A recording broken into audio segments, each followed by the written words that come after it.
ही कथा तुझ्या डोळ्यांसमोर येणे म्हणजे साक्षात परमेश्वर तुला बोलावणे. त्यामुळे ही कथा दुर्लक्ष करू नकोस.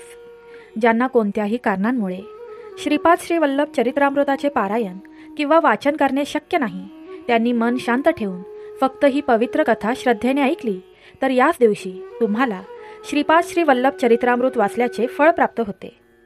कारण या दिव्य कथेत चरित्रामृतातील सर्व 53 अध्यायांचे सार, लीलावर्णन, चमत्कार आणि उपदेश एकत्रितपणे सांगितले आहेत. म्हणून ही कथा शांत मनाने श्रवण केल्याने तुमच्या कितीही मोठ्या संकटांची, दुःखांची, अडचणींची, काळजातील व्यथांची राख होते आणि श्रीपाद वल्लभ प्रभू स्वतः ती जाळून खाक करतात हे नक्की.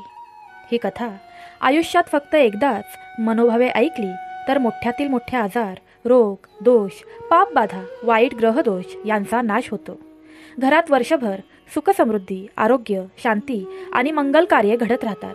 परमेश्वर स्वतः तुमच्या कुटुंबाचे रक्षण करतात आणि एवढेच नव्हे, जे तुम्हाला त्रास देतात, कमी लेखतात, तुमच्याशी वाईट वागतात, तुमच्यावर अन्याय करतात किंवा तुमच्या विरुद्ध वाईट विचार करतात, त्यांचा नाश स्वतः श्रीपाद श्री वल्लभ प्रभू करतात.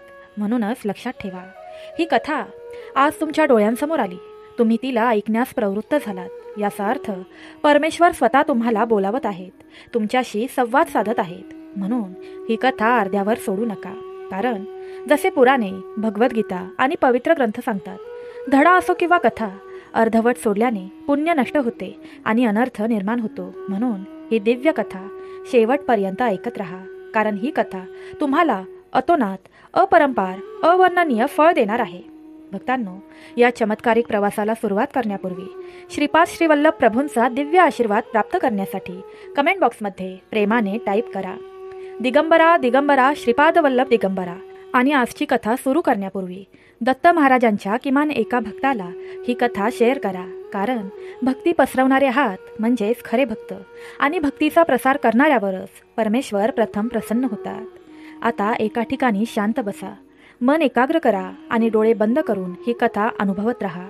चला तर मग अत्यंत पवित्र, चमत्कारिक आणि हृदयात प्रकाश फुलवणाऱ्या श्रीपाद श्री वल्लभ प्रभूंच्या या अद्वितीय कथेची सुरुवात करूया. दिगंबरा दिगंबरा श्रीपाद वल्लभ दिगंबरा. श्री गुरुदेव दत्त. श्री स्वामी समर्थ.